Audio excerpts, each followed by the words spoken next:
Վստահ եմ, որ ձեզանից շատերը գիտեն, որ մածունի հայրենիքը համարվում է հայկական լեռնաշխարհը։ Մածուն բառի հիմքում ընկած է մաց արմատը, որից էլ կազմվել է մածանել, մածույլ բայերը,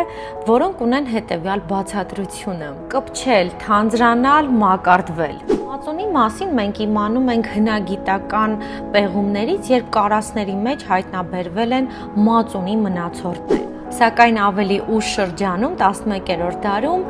ձեռագրերից արդեն հայտնի է մածունի մասին։ Մածունի մասին մեծ տեղեկություններ հասել են ձեռագրերից Գրիգոր Մագիստրոսի, Հովհաննես Երզնկացու, Գրիգոր Տաթևացու եւ այլն։ Հիշատակվում է Զազա Փանասկերտելիի, Ցիցիշվիլիի 15-րդ դարի վրացական Կարաբադինի բժշկական գրքում։ 2012 թվականի հունվարի 24-ին Վրաստանը գրանցեց մածունի աշխարհագրական նշումը։ 2022 թվականին Վրաստանը արգելեց, որպեսզի իր տարածքով Հայաստանը արտահանի մածուն տեսակի կաթնամթերքը Ռուսաստանի դաշտերի ուժ հայաստանյան ընկերությունները մածունը վերանվանեցին որպես հայկական լեռնաշխարհի յոգուրտ։ Վրաստանի գրականության թանգարանի տնօրենը